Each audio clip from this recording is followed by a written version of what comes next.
Olá, queridos irmãos e amigos, a paz do Senhor Jesus. Pastor Ronaldo Guedes Bezerra, quem vos fala aqui. Esta é a nossa aula número 35, de Panorama do Velho Testamento. E hoje nós vamos dar sequência iniciando os nossos estudos no livro do profeta Jeremias, Nós estamos estudando agora os profetas chamados profetas maiores. Então, já estudamos o livro do profeta Isaías e hoje a gente inicia aqui o estudo do profeta Jeremias, ok? Muito bem, irmãos. Jeremias, o nome Jeremias significa aquele a quem Jeová aponta.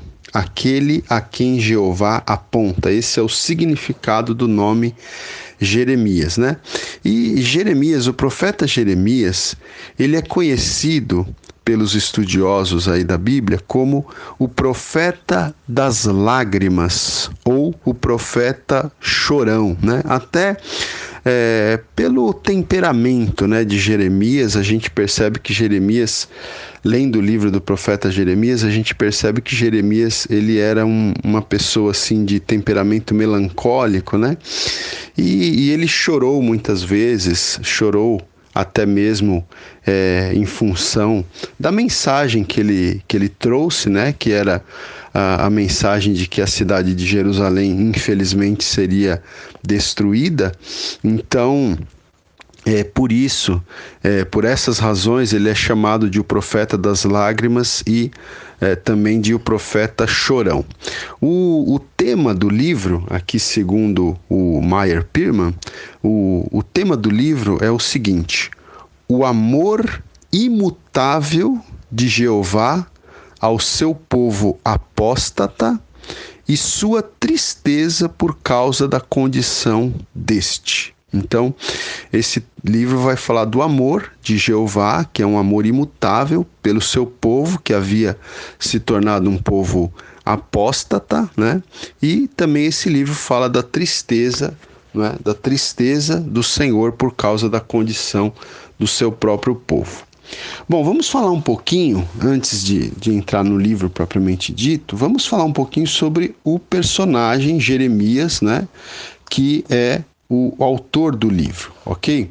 Então, o Jeremias, ele era filho de um sacerdote chamado Ilquias, A família de Jeremias era de uma cidade chamada Anatote, na terra de Benjamim, nos limites geográficos ali da terra de Benjamim. Jeremias ele foi chamado ao ministério ainda bem jovem, A gente percebe isso lendo o primeiro capítulo de Jeremias, que trata justamente do chamado de Jeremias. Depois nós vamos ler esse capítulo, mas fica esse registro aqui que ele foi chamado ao ministério quando era ainda jovem, E ele foi chamado no ano 13º do rei Josias. Então, vocês se lembram, que nós estudamos a sequência dos reis de Judá, dos reis de Israel. Josias foi um rei de Judá, Então, no ano 13º desse rei Josias, foi que ocorreu o chamado de Jeremias ao ministério profético, ok, gente? Então, só relembrando, aquilo que a gente já falou anteriormente também, que esses livros proféticos, as mensagens desses livros proféticos, essas mensagens se encaixam dentro da história do povo de Israel, certo? Então, daqui até o final do curso de Panorama do Velho Testamento, nós vamos estudar apenas livros proféticos, Então, todos esses livros proféticos, tanto dos profetas maiores quanto dos profetas menores, essas mensagens proféticas se encaixam dentro do período histórico que nós já estudamos, que vai até ali o cativeiro, e depois, mais adiante, o retorno do cativeiro, até mais ou menos 400 anos antes de Cristo, tá? O ministério desses profetas todos, tanto maiores quanto menores, eles ocorrem até mais ou menos o ano até mais ou menos 400 anos antes da vinda de Cristo, ok? Bom, o profeta Jeremias, então, também, ele, como eu falei, ele foi chamado jovem ao ministério no 13º ano do rei Josias, e depois de algum tempo ele deixa a cidade dele, a cidade de Anatote, e ele vai para Jerusalém, né, que era a capital ali do Reino do Sul, a capital de Judá. Jeremias, ele exerceu o seu ministério por cerca de 40 anos, então ele também teve um período bom, né, de um tempo expressivo de ministério profético. E ele, portanto, ele profetizou durante o reinado de vários reis de Judá, né? Nos reinados de Josias e Jeoacás, que foram os dois primeiros reis sobre os quais ele profetizou, então nos reinados de Josias e Jeoacás, foi permitido a Jeremias continuar o seu ministério sem grandes embaraços, né? Mas nos reinados dos 3 últimos reis, né, antes do cativeiro babilônico, que foram os reis Jeoiaquim, Joaquim e Zedequias, nos reinados desses 3 últimos reis de Judá, Jeremias sofreu uma perseguição muito grande. Jeremias foi um profeta que sofreu muito, né, gente? Eu quero incentivar você a ler o livro do profeta Jeremias. Um dos objetivos desse curso, Panorama do Velho Testamento, é levar aí os alunos a terem o desejo de lerem o texto bíblico, né? Porque esse curso não pode substituir a leitura do texto bíblico. O livro de Jeremias é um livro muito interessante, muito maravilhoso, né? E então, assim, ao ler o livro você vai perceber o quanto Jeremias sofreu, né? Ele foi o profeta que mais sofreu. Então, nos reinados dos 3 últimos reis de Judá, antes da vinda do rei Nabucodonosor da Babilônia para destruir a cidade em definitivo, durante os reinados desses 3 últimos reis, o profeta Jeremias sofreu uma perseguição muito severa, né? Olha, só para você ter uma noção, no reinado desse rei chamado Joaquim, o profeta Jeremias foi aprisionado, né? Porque ele teve, por assim dizer, a audácia de profetizar a desolação de Jerusalém, né? Mas, na verdade, ele estava apenas transmitindo a mensagem que Deus colocava na boca dele, né? Ele profetizou sobre a desolação de Jerusalém e, então, por isso ele foi aprisionado durante o reinado de Joaquim. No reinado do rei Zedequias, né, que foi o último rei que Judá teve, né? E logo depois veio o cativeiro. Então, no reinado de Zedequias, Jeremias ele foi preso como desertor, né? E ele permaneceu na prisão até a tomada da cidade. A gente vai explicar isso à frente, mas Jeremias, a profecia dele, a palavra dele, era para que a cidade de Jerusalém, para que os reis de Judá se entregassem ao rei da Babilônia, ao rei Nabucodonosor, né? Ele dizia que Jerusalém não teria chance de resistir, né? Que Deus não livraria a cidade. Então era melhor que a cidade se entregasse, se rendesse, porque assim morreriam menos pessoas, morreriam menos jovens, né? Enfim, a cidade cairia, mas ao menos a destruição seria menor, não é? Então por isso que Jeremias sempre aconselhava os reis e o povo a se entregar ao rei Nabucodonosor da Babilônia. Mas quando ele falava isso, ele era considerado como um traidor, como um subversivo, como um desertor, né? E por isso ele terminou sendo preso também durante o reinado do rei Zedequias, né? E ele ficou preso, então, segundo o Meyer Pirman nos informa aqui, ele permaneceu preso até que o próprio rei Nabucodonosor, né, com seus exércitos, tomasse a cidade de Jerusalém né? E interessante que o texto bíblico do livro do profeta Jeremias vai dizer para a gente que o rei Nabucodonosor ele foi benevolente para com o profeta Jeremias, né? Colocou o profeta Jeremias em liberdade, inclusive.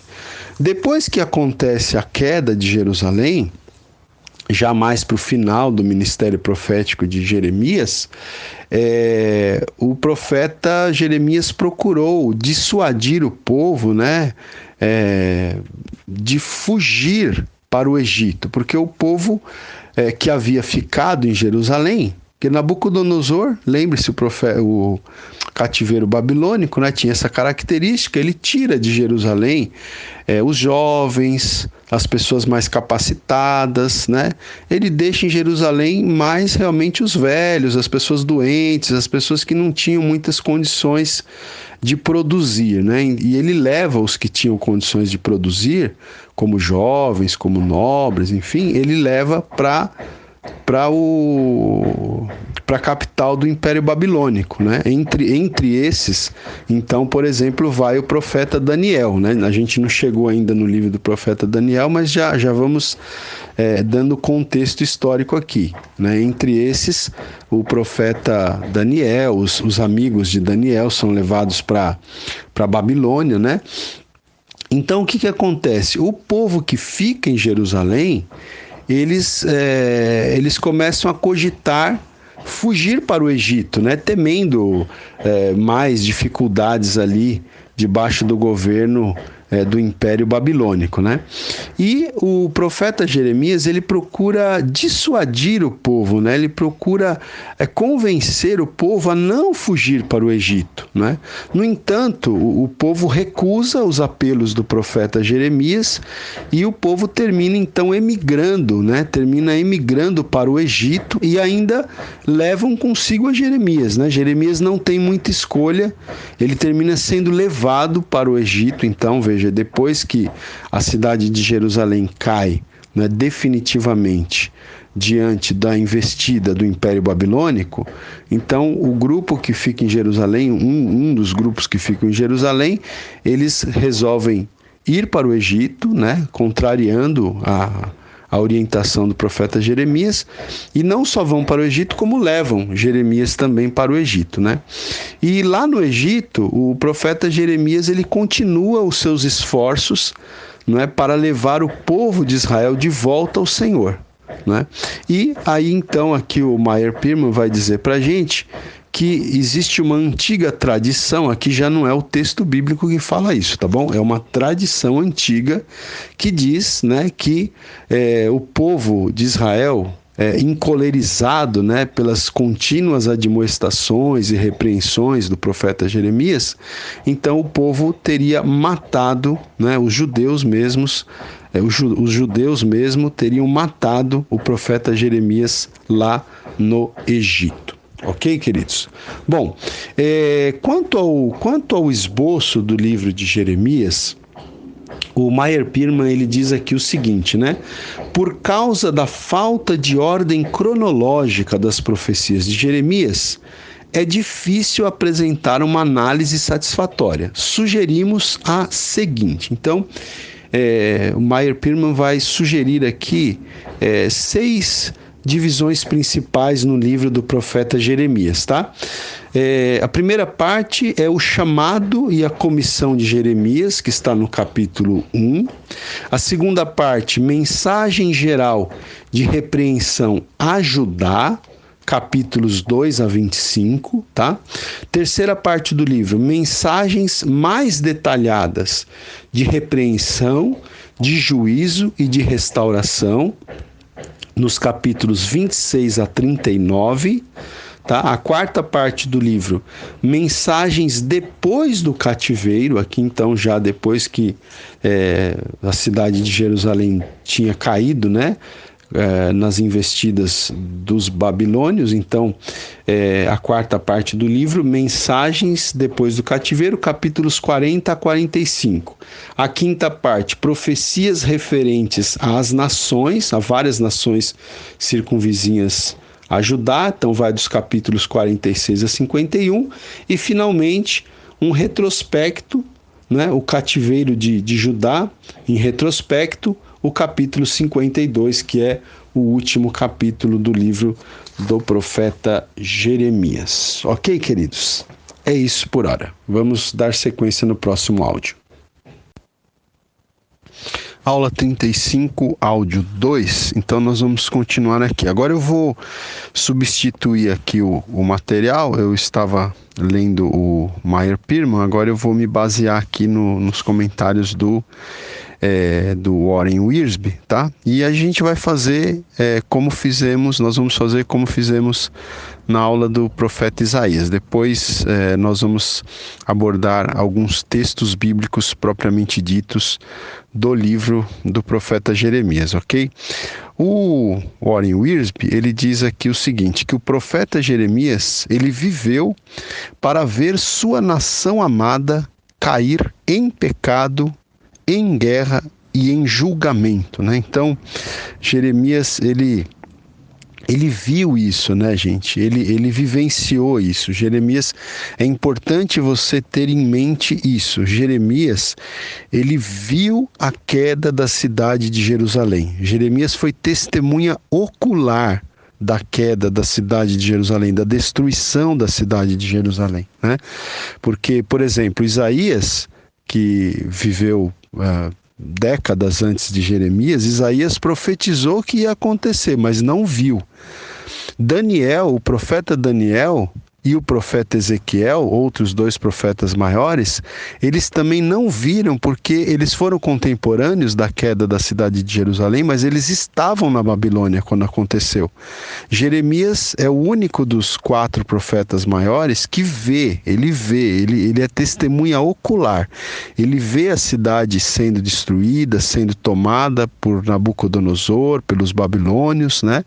Ele vê pessoas morrendo, ele vê ele vê crianças morrendo, jovens morrendo, ele vê a destruição da cidade. É por isso que depois, mais adiante, Jeremias vai escrever o livro de Lamentações de Jeremias, porque é justamente o lamento dele, o lamento do profeta Jeremias, pelo fato de ter visto ali in loco, né, ter visto a destruição da cidade de Jerusalém, né? Mas mesmo em meio a tudo isso, Jeremias foi fiel em pregar a palavra de Deus. Vou fazer aqui um resumo da mensagem do profeta Jeremias, embora depois nós vamos ler alguns textos específicos. Então, diz aqui o autor que a gente está seguindo: a tarefa de Jeremias não foi fácil.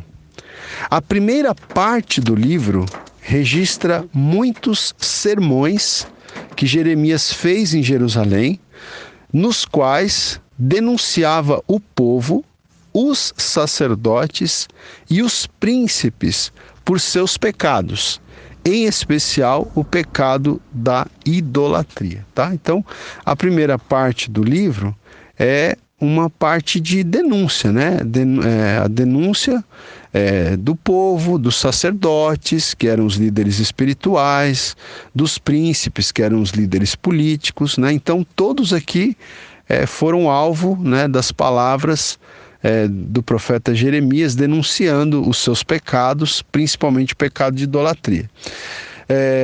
No capítulo 25, a gente vai ver isso mais à frente, Jeremias anuncia que o povo ficará cativo durante 70 anos e depois retornará para restabelecer a nação. Então, Jeremias é o profeta que profetiza que o cativeiro duraria 70 anos, né? E depois, lá na frente, o profeta Daniel vai ler o livro do profeta Jeremias e vai entender então que o cativeiro estava chegando ao fim, né? Daniel vai ler essa profecia muitos anos à frente e ele chega à conclusão que o tempo do cativeiro está chegando ao fim. O capítulo 31 também é um capítulo interessante do livro de Jeremias, pois apresenta as profecias de Jeremias sobre a nova aliança entre Jeová e o seu povo, né? Não a aliança de leis e obras escrita na pedra, porém uma aliança de amor e fé escrita no coração. Tá? O capítulo 31 de Jeremias vai falar da nova aliança, né? Também a profecia de Jeremias sobre a nova aliança, né? E nós temos também o seguinte, que uma das palavras-chave do livro de Jeremias é a palavra apostasia. Apostasia. Por quê? Porque a nação vira as costas ao Senhor e segue os falsos profetas. Gente, o livro de Jeremias ele é marcado por isso. O povo prefere ouvir os profetas falsos que falavam aquilo que eles queriam ouvir, ao invés de ouvir o profeta verdadeiro, o profeta de Deus, o profeta Jeremias, que dizia aquilo que Deus queria que fosse dito. Então, nesse sentido, o livro do profeta Jeremias ele é muito atual, né? Porque a gente vê isso hoje também, né? Como as pessoas se voltam para os falsos profetas, né? Porque os falsos profetas, eles dizem aquilo que as pessoas querem ouvir e não aquilo que Deus quer que seja falado, né? Enquanto os verdadeiros profetas falam aquilo que Deus quer que seja falado, e isso muitas vezes não dá muito ibope, porque a mensagem de Deus muitas vezes é uma mensagem de repreensão, de chamada ao arrependimento, de mudança, de contrição, e não é o que as pessoas estão procurando, né? Então, a nação vira as costas ao Senhor, aqui no contexto do livro de Jeremias, e segue os falsos profetas, né? Então veja, o profeta fala em arrependimento pelo menos 11 vezes, porém a nação não se arrepende. Jeremias chora pela queda da nação, por sentir o peso da queda da nação. Então a gente já tinha falado sobre isso, né? Jeremias é até chamado de o profeta chorão, porque ele chora, né? Inclusive pela queda da nação. Ele sente o peso, né? Que essa queda significa. Também, a gente já falou um pouco sobre isso, Jeremias ele foi chamado de traidor, né? De subversivo. Né? E seu povo o perseguiu por ter profetizado o cativeiro da nação e por ter aconselhado os reis a se renderem à Babilônia. Então ele foi perseguido por causa disso. Nenhum outro profeta do Antigo Testamento enfrentou mais oposição de falsos profetas que Jeremias. Então essa realmente é a impressão que você tem quando você lê o livro do profeta Jeremias. Porque o livro mostra o quanto Jeremias sofreu, o quanto Jeremias teve de enfrentar, né, oposições por causa dos falsos profetas, né, contra os quais ele também falava, né? E Wiersbe ainda diz aqui que o Senhor teria libertado Judá da Babilônia, né? O Senhor teria libertado o seu povo de cair nas mãos do Império Babilônico se o povo de Deus tivesse se voltado para Deus e tivesse se arrependido. Mas como a nação persistiu no pecado, o povo teve de ser disciplinado, né? Todavia, a seguir, né, o Senhor ele promete restaurar a nação, né? O próprio profeta Jeremias fala disso, por amor ao próprio nome do Senhor, né? Bom, o Wiersbe também ele faz aqui um paralelo que eu achei bastante interessante. Ele faz um paralelo entre Jeremias e Jesus, um paralelo bem interessante entre Jeremias e Jesus que eu gostaria de destacar aqui para vocês também. Então, ele diz aqui, né, são dignas de nota as similaridades entre Jeremias e Jesus Cristo, né? As similaridades, as semelhanças. Veja só, vamos lá. Nenhum deles, nem Jeremias, nem Jesus, nenhum deles casou, não é? Os dois também foram rejeitados pelas próprias cidades, né? Tanto Jesus quanto Jeremias foram rejeitados pelas suas próprias cidades. Jeremias profetizou debaixo da sombra ameaçadora da Babilônia. Jesus, debaixo da sombra ameaçadora de Roma, né? Então, enquanto Jeremias ministrou debaixo do domínio do Império Babilônico, Jesus ministrou debaixo do domínio do Império Romano, não é? Os dois, Jeremias e Jesus, foram considerados traidores pelo povo. Os dois foram considerados traidores, né?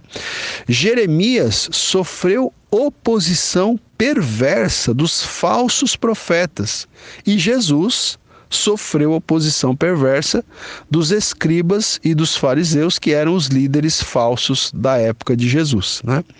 Os dois, tanto Jeremias como Jesus, choraram por causa de Jerusalém e predisseram a ruína dela. Então é interessante também isso daqui, né? Tanto Jeremias quanto Jesus choraram por causa da cidade de Jerusalém e, inclusive, predisseram a queda da cidade em função da cidade não se dispor ao arrependimento, né? Outra coisa, Jeremias reuniu poucos discípulos à sua volta e Jesus também tinha poucos seguidores, não é? Os dois, tanto Jeremias quanto Jesus, foram presos sob falsas acusações e perseguidos. Olha outra semelhança aqui, os dois presos, né, debaixo de falsas acusações e foram perseguidos. Os dois, quando você lê a mensagem do profeta Jeremias, você vai ver isso também, que os dois enfatizavam a religião de coração, não simplesmente as formas exteriores e as cerimônias, né? Então, tanto Jesus quanto Jeremias falaram firmemente contra o cerimonialismo frio, vazio, né? Apenas ritual, né? Então, eles falaram contra as formas exteriores e as cerimônias frias e enfatizaram, né, a religião do coração, né? Lembre-se que Jesus falou, né, que os verdadeiros adoradores adorarão o Pai em espírito e em verdade. E Jeremias também fala contra, né, as formas exteriores. A gente vai ver à frente alguns textos onde Jeremias fala sobre isso, principalmente Jeremias 31, né? Outra semelhança aqui, ou outro fato interessante, Jesus citou Jeremias capítulo 7, versículo 11, quando purificou o templo, né? E Jesus disse aos sacerdotes que não transformassem o templo num covil de salteadores. E essa expressão aqui, covil de salteadores, é uma expressão que Jeremias usa no capítulo 7, versículo 11, também com referência ao templo, né? Outra coisa, então, os dois enfatizavam a nova aliança escrita no coração, né? Os dois enfatizaram então essa nova aliança escrita no coração. Outra semelhança, os dois usavam comparações contundentes na pregação. Tanto Jesus como Jeremias usaram comparações contundentes nas suas pregações, né? Outra coisa, os dois, tanto Jesus como Jeremias, tinham coração brando e compassivo que foi esmagado pela perversidade da nação, que devia obedecer à palavra de Deus. Então, os dois de coração brando, de coração compassivo, de coração manso, né, tiveram seus corações, por assim dizer, esmagados pela perversidade da nação desobediente, né? E uma coisa muito interessante que o Wiersbe termina enfatizando aqui, ele diz, né, que no fim parecia que os dois tinham fracassado na vida e no ministério. No entanto, o Senhor honrou-os e tornou a obra deles bem-sucedida, né? Então veja, tanto Jesus quanto Jeremias, assim, quando você olha a vida deles sem olhar com mais profundidade, parece que eles fracassaram, né? Porque terminaram, né, de forma triste, né? No caso de Jeremias, morrendo lá no Egito, provavelmente, depois da cidade ter sido levada cativa, né? Jesus morrendo na cruz ali. Claro que depois nós sabemos que Jesus ressuscitou, né? Mas parece, né, aparentemente, dá a impressão que tanto Jeremias como Jesus fracassaram, né? No entanto, nós sabemos que Deus honrou, né, Jeremias, porque as profecias de Jeremias, elas não foram reconhecidas ali muito, né, durante o período que ele profetizava, mas depois, com o tempo, se percebeu que ele era o profeta verdadeiro e que os outros eram os profetas falsos, porque aquilo que os profetas falsos profetizaram não se cumpriu e aquilo que Jeremias profetizou então se cumpriu, né? Então é isso, eu achei bem interessante aqui essas similaridades entre Jeremias e Jesus Cristo. Ok, queridos? Aula 35, áudio 3. Então, a partir desse áudio, né, e na sequência, na aula seguinte também, que a gente vai continuar falando do profeta Jeremias, principalmente aqui no livro de Jeremias, eu vou focar nos textos bíblicos do próprio livro de Jeremias, para nós irmos falando, comentando e quem sabe até tirando aqui algumas aplicações práticas para nós, tá? No capítulo 1 de Jeremias, do versículo 4 ao 10, nós temos aqui então a vocação de Jeremias, né? O chamado de Jeremias. Então olha o que diz o texto bíblico. A mim me veio, pois, a palavra do Senhor dizendo. Então Jeremias está relatando aqui, né, que veio a ele a palavra do Senhor dizendo: antes que eu te formasse no ventre materno, eu te conheci. E antes que saísses da madre, te consagrei e te constituí profeta às nações. Então veja que o Senhor está dizendo aqui para Jeremias que muito antes, né, que Jeremias fosse formado no ventre materno, né, e que antes que ele saísse da madre, o Senhor já o havia consagrado e já havia determinado que Jeremias seria profeta às nações, né, não somente a Judá, né, mas às nações. E aí, diante dessa revelação, verso 6, então lhe disse eu: ah, Senhor Deus, eis que não sei falar, porque não passo de uma criança. Mas o Senhor me disse: não digas, não passo de uma criança, porque a todos a quem eu te enviar irás, e tudo quanto eu te mandar falarás. Não temas diante deles, porque eu sou contigo para te livrar, diz o Senhor. Depois estendeu o Senhor a mão, tocou-me na boca, e o Senhor me disse: eis que ponho na tua boca as minhas palavras.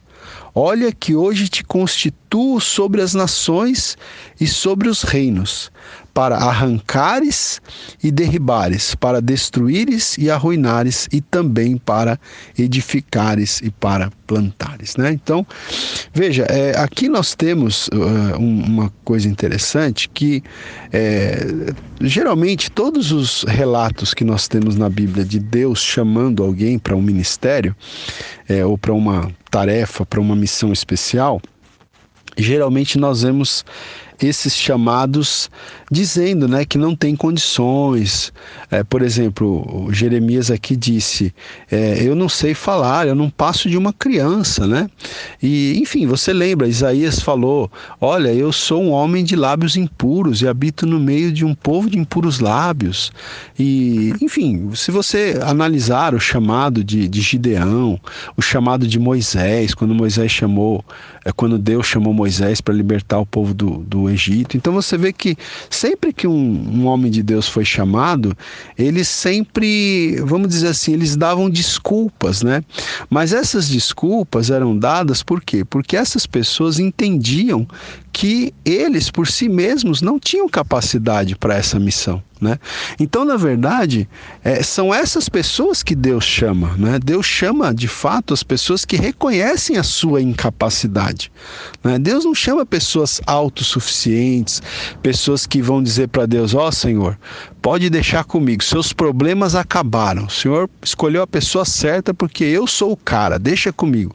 Não, Deus não chama pessoas assim, pessoas que têm essa arrogância, essa autossuficiência. Deus chama justamente pessoas que entendem que são, né, dependentes de Deus, que por si mesmas não podem e não poderão fazer nada, que reconhecem as suas limitações. São essas pessoas que Deus chama. Então, você que está me ouvindo, talvez, né, você foi chamado por Deus para uma tarefa específica. Então, às vezes você olha para você mesmo e você diz, mas eu não tenho condição, eu sou tão incapacitado, eu sou tão limitado. Então é por isso mesmo que Deus te chamou, porque você reconhece a sua limitação. E, portanto, você vai reconhecer que você precisa de Deus, você depende de Deus para fazer a tarefa que Ele confiou a você, né? Então, Deus chama aqui Jeremias e diz para ele, olha, não diga que você não passa de uma criança, porque eu vou te capacitar, né? É como a gente sempre diz, aqueles a quem Deus chama, Deus capacita, né? E então Deus aqui incentiva, né, vamos dizer assim, o profeta Jeremias. Eu não vou ler todo o capítulo, depois se você puder você leia, que é muito bom, mas eu ainda vou ler aqui no capítulo 1, ainda sobre o chamado de Jeremias, Deus falando aqui para ele o seguinte, olha, capítulo 1, versículo 17, diz assim, tu, pois, cinge os lombos, dispõe-te e dize-lhes tudo quanto eu te mandar. Não te espantes diante deles, para que eu não te infunda espanto na sua presença. Eis que hoje te ponho por cidade fortificada, por coluna de ferro e por muros de bronze, contra todo o país, contra os reis de Judá, contra os seus príncipes, contra os seus sacerdotes e contra o seu povo. Pelejarão contra ti, mas não prevalecerão, porque eu sou contigo, diz o Senhor, para te livrar. Então, veja que aqui no chamado de Jeremias, a gente já percebe que a mensagem de Jeremias não seria fácil nem de proferir e nem de receber, né? Porque aqui no versículo 10 diz que ele foi constituído para arrancar, para derribar, para destruir e para arruinar. Embora também tenha sido chamado para edificar e plantar, mas mais se fala, né, de coisas, vamos dizer assim, de palavras duras do que de boas palavras, né? De boas notícias, vamos dizer assim. E aqui também o Senhor já deixa claro para ele, ó, pelejarão contra ti, né? Ou seja, você vai sofrer perseguições, né? Mas não vão prevalecer, porque eu sou contigo para te livrar, diz o Senhor. Então, gente, a gente tem que entender uma coisa, né? O chamado ao ministério não é uma coisa fácil, né? Se Deus te chamou, se Deus tem te chamado, você tem que entender que não vai ser um mar de rosas, não. Vai haver muitos momentos difíceis, né? Vão haver muitos momentos difíceis, melhor dizendo, né? Mas você tem que ter essa consciência, né? Tem muita gente que quer entrar no ministério apenas pensando nas glórias, né? Pensando enfim, nas conquistas, mas existe um custo muito alto, né, para se realizar o ministério, os propósitos do Senhor na nossa vida, mas nós temos que permanecer firmes, né, e fazer a vontade de Deus, tá?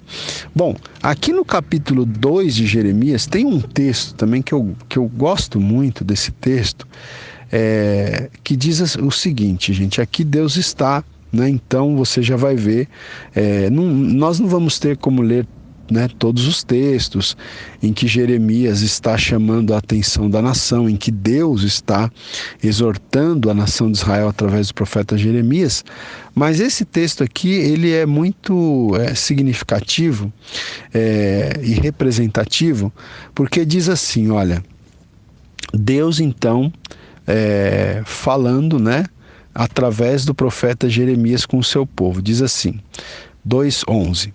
Houve alguma nação que trocasse os seus deuses, posto que não eram deuses? Todavia o meu povo trocou a sua glória por aquilo que é de nenhum proveito. Então, aqui Deus, falando através do profeta, diz que o povo dele havia trocado a sua glória, glória aqui com G maiúsculo, ou seja, a glória do povo era o próprio Deus. Então, Deus está falando, o meu povo trocou a sua glória, né, que era o próprio Deus, por aquilo que é de nenhum proveito. Aí continua aqui no verso 12: espantai-vos disto, ó céus, e horrorizai-vos, ficai estupefatos, diz o Senhor, porque 2 males cometeu o meu povo. A mim me deixaram o manancial de águas vivas e cavaram cisternas rotas que não retêm as águas. Então veja, Deus está dizendo aqui através do profeta que o seu povo tinha cometido 2 males. Quais foram esses 2 males? O primeiro é que eles haviam deixado o Senhor, que é o verdadeiro manancial de águas vivas, né? O Senhor é o verdadeiro manancial de águas vivas. O que são águas vivas? Águas correntes, águas limpas, água potável, água que traz vida, né? Então, ele está dizendo aqui que o primeiro mal que o povo havia cometido foi abandonar o Senhor, que era o manancial de águas vivas do seu povo. E o segundo erro, eles cavaram cisternas, poços, né? Cisternas rotas que não retêm as águas. Então a imagem aqui é a seguinte: o povo de Israel deixou o manancial de águas vivas e eles cavaram uma cisterna, um poço que tinha água parada, né? E água parada é água que não é uma água viva, né? A água parada é uma água que fica suja, que fica mal cheirosa, né? Uma água que não traz vida, vamos dizer assim. Então, o povo de Israel havia feito isso, até mesmo trocando, né, o Senhor Deus pelos ídolos, pelos deuses de outras nações. Eles tinham, então, cavado cisternas rotas que não retêm águas, né? Que no fundo, se tivesse um pouquinho de água nessa cisterna, seria uma água parada, suja e mal cheirosa, ao invés de servirem ao Senhor, que era o verdadeiro manancial de águas vivas, de águas correntes, de águas puras, de águas potáveis, de águas que traziam vida, né? Então veja essa exortação aqui, e aí você vai ter aqui, principalmente na primeira parte do livro, nós vamos ter vários textos, né, que vão nessa direção. Ou seja, Deus, né, através do profeta, denunciando os pecados do povo, né, dizendo que o povo se voltou para adorar a Baal, que era uma divindade ali, né, ali dos cananeus. Enfim, o povo está sempre sendo exortado aqui a se arrepender, né, aqui no início do livro, né? Capítulo 5, por exemplo, traz aqui a denúncia dos pecados de Jerusalém, dos pecados de Judá, né? Fala-se aqui da queda de Jerusalém, que Jerusalém seria sitiada, né? Seria cercada, e que as iniquidades de Jerusalém eram o motivo da queda da cidade, né?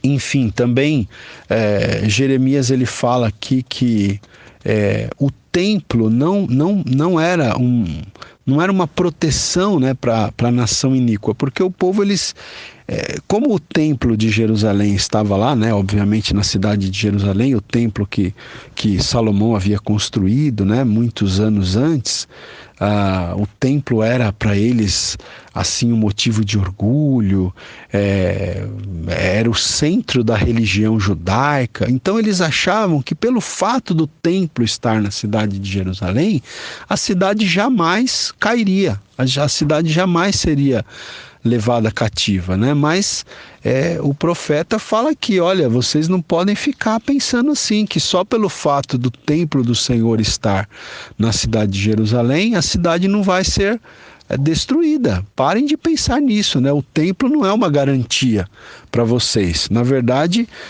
o templo sem uma espiritualidade verdadeira e genuína não quer dizer nada, não quer dizer muita coisa, né? Então, Jeremias está trazendo essa mensagem aqui, né, para o povo, né? Mas, enfim, ele fala, né? Ele fala que o castigo é inevitável. Por exemplo, no final do capítulo 8, A gente percebe aqui no texto, até mesmo aqui, né, por exemplo, nessa Bíblia que eu estou usando aqui, nesse momento, tem até um título aqui que diz assim: a dor do profeta por causa da ruína do povo. Então, o próprio profeta sofria, né, por causa da ruína do povo, por causa do descaso do povo, né? Isso acontece muito hoje também com os pastores, né? Quantas vezes eu mesmo não sofri, né, por causa da falta de compromisso do povo de Deus para com o Senhor, né? Quantas vezes um pastor não sofre por causa da indiferença, né, do povo para com Deus, para com as coisas de Deus, para com a obra de Deus. Então, Jeremias aqui também sofreu, né? Ele sofreu, ele diz aqui a dor do profeta por causa da ruína do povo. Ok, queridos? A gente já volta.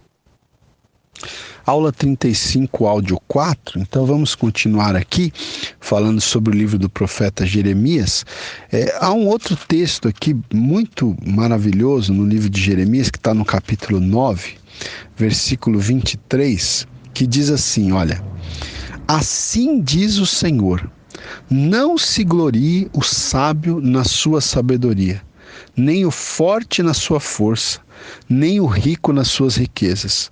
Mas o que se gloriar, glorie-se nisto, em me conhecer e saber que eu sou o Senhor, e faço misericórdia, juízo e justiça na terra, porque destas coisas me agrado, diz o Senhor. Olha, esse texto é maravilhoso, né, gente? Esse texto aqui era para a gente realmente, como o pessoal brinca às vezes, colocar na porta da geladeira, né? Porque ele está dizendo aqui que se nós temos que nos gloriar em algo ou em alguém, nós temos que nos gloriar no fato de conhecer a Deus e saber que Ele é o Senhor e que Ele faz misericórdia, juízo e justiça na terra, não é? Ou seja, nós temos que nos gloriar não em nós mesmos, né? Mas em nosso Deus. Como diz aqui, não se glorie o sábio na sua sabedoria, o forte na sua força, nem o rico nas suas riquezas. Por quê? Porque se você é sábio, a sabedoria que você tem vem de Deus. Se você é forte, a força que você tem vem de Deus. Se você é rico, a riqueza que você tem vem de Deus. Por isso, não se glorie nem na sua sabedoria, nem na sua força, nem na sua riqueza, mas se glorie no Senhor, né? Um texto maravilhoso aqui, depois você leia com calma, né? E tem um outro texto aqui também, no livro de Jeremias, que eu particularmente, eu gosto muito desse texto. Deus sempre fala muito comigo nesse texto aqui quando eu estou meio desanimado, viu? Então, uma palavra aí, né? Às vezes eu também fico desanimado, viu, irmãos? Também sou ser humano, né? Então, e você que está me ouvindo, provavelmente também fica, né? Então, veja, aqui no capítulo 12, até o título aqui na Bíblia que eu estou usando diz assim: a queixa de Jeremias. Então Jeremias, ele começa a se queixar ao Senhor aqui por algumas situações. Na verdade, ele se queixa ao Senhor porque ele vê que parece que os perversos prosperam, né? Os perversos prosperam e parece que é como se ele estivesse dizendo assim, né? Parece que os justos não prosperam, né? E os perversos prosperam, né? Parece que tudo que eles fazem dá certo, né? Enfim, e Jeremias está aqui em conflito por causa dessa questão, né? E aí então Deus fala com Jeremias aqui no versículo 5 e no versículo 6, Deus fala assim com Jeremias: olha, se te fatigas correndo com os homens que vão a pé, como poderás competir com os que vão a cavalo? Se em terra de paz não te sentes seguro, que farás na floresta do Jordão? Porque até os teus irmãos e a casa de teu pai, eles próprios procedem perfidamente contigo. Eles mesmos te perseguem com fortes gritos. Não te fies deles, ainda que te digam coisas boas. Então veja, irmãos, aqui Deus está falando com Jeremias o seguinte: olha, Jeremias, você já tá cansado correndo com homens que vão a pé? Então como que vai ser quando você tiver que competir com os que vão a cavalo? Né? Ou seja, é como se Deus estivesse falando aqui para Jeremias: Jeremias, você já está cansado com as lutas e com as tribulações que você está passando agora? Você vai passar por lutas e por tribulações e por conflitos ainda maiores. Você tem que ser forte. Se você já está cansado correndo com os homens que vão a pé, como é que você vai fazer quando você tiver que correr com os homens que vão a cavalo? Se em terra de paz não te sente seguro, Jeremias, o que você vai fazer quando você estiver na floresta do Jordão? Então, é essa mensagem que Deus passa aqui para Jeremias, né? E passa para nós também, irmãos. Eu creio que nós podemos aplicar essa mensagem para nós, né? Às vezes a gente está desanimado e olha, irmãos, com problemas, com lutas, e talvez Deus venha e fale para a gente: olha, mas espera aí, você ainda vai ter outras lutas. Você já está desanimando, você tem que ser forte. Essas batalhas que você está enfrentando agora são pequenas diante das que você ainda vai ter que enfrentar, né? Principalmente para aqueles, né? Eu penso muito nessa mensagem em relação àqueles que estão no ministério, né? Porque o ministério ele sempre traz mais desafios, né? E principalmente à medida que o ministério vai crescendo, né? Que a igreja vai crescendo, ou que Deus vai permitindo você ser promovido, juntamente com essas promoções, por assim dizer, virão também as lutas, virão os desafios, virão, né, as provações. Então, querido, é assim. Quando você estuda a história bíblica, você vai ver que é assim, né? Você vai ver que, veja, Jeremias, infelizmente, morreu, muito provavelmente, lá no Egito, longe até da sua cidade querida, né?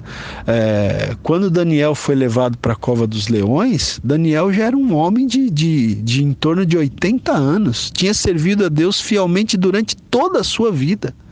Será que Daniel merecia passar pelo que passou, sendo jogado na cova dos leões, com algo em torno de 80 anos de idade? Mas é assim, meu irmão, essa vida aqui é assim, né?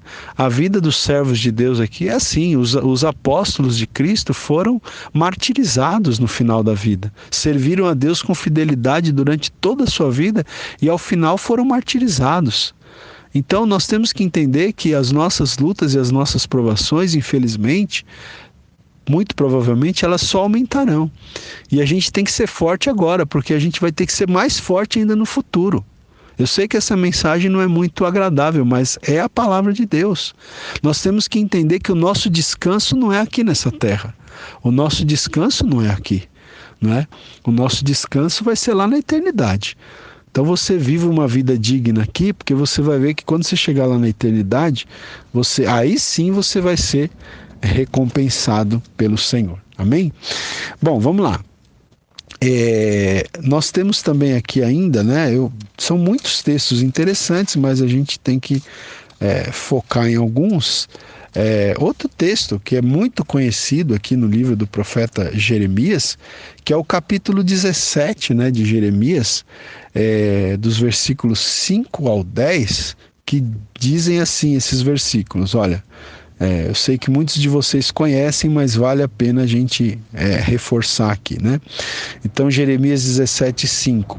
Assim diz o Senhor: maldito o homem que confia no homem e faz da carne mortal o seu braço e aparta o seu coração do Senhor, porque será como o arbusto solitário no deserto e não verá quando vier o bem.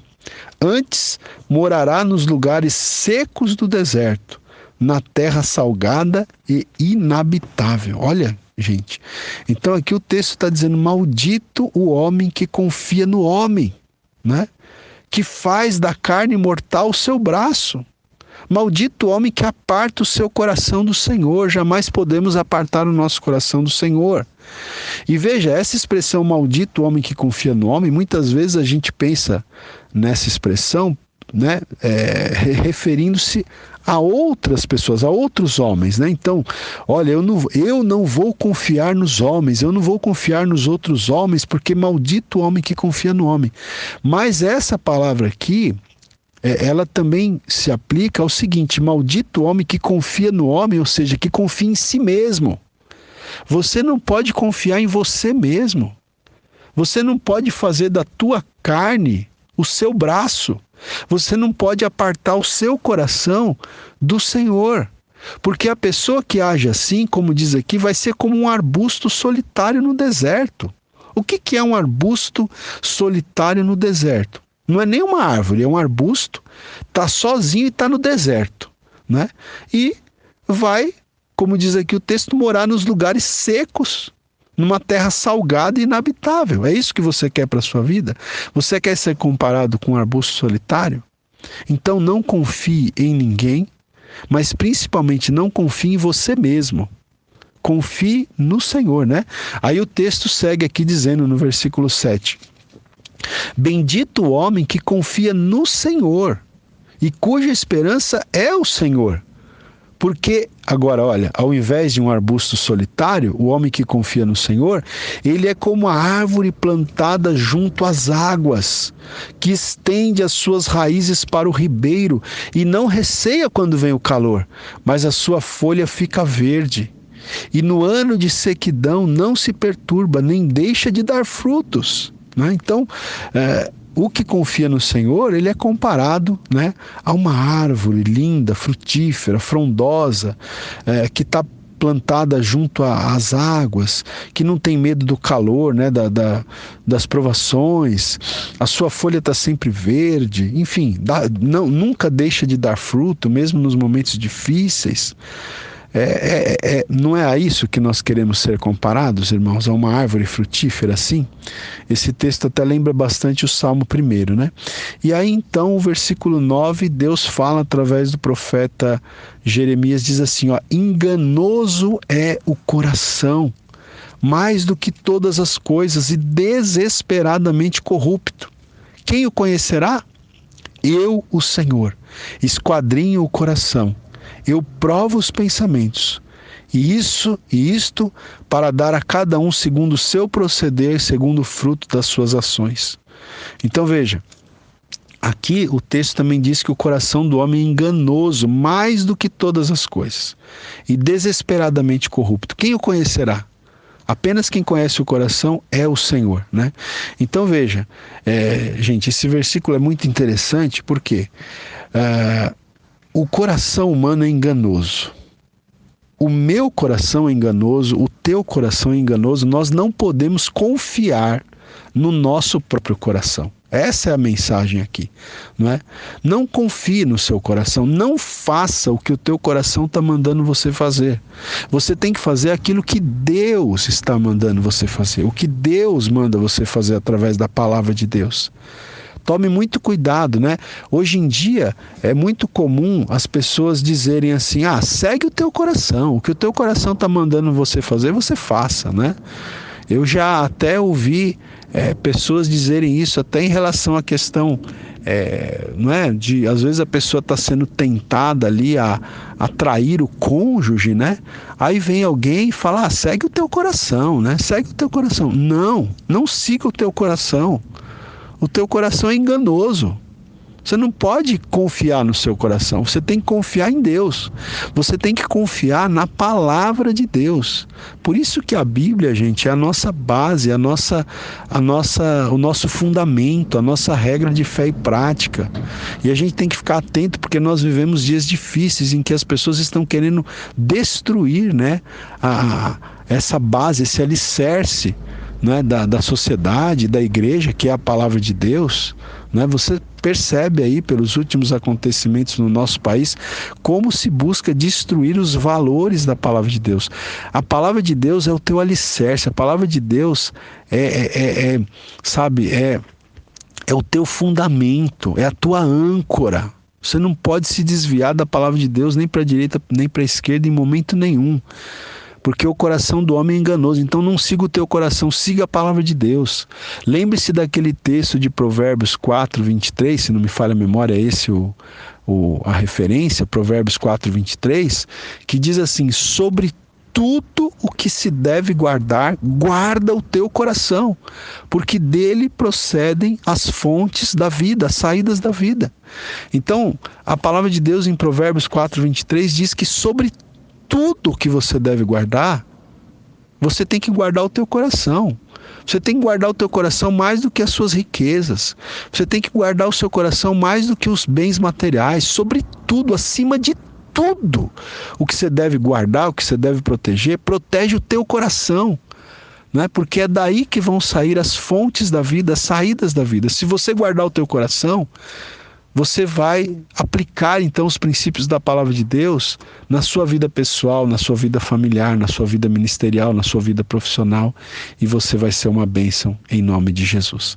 Queridos, eu termino essa primeira aula de Jeremias aqui, depois na próxima aula nós voltamos falando sobre o profeta Jeremias e sobre o livro também de Lamentações de Jeremias. Abraço, até breve.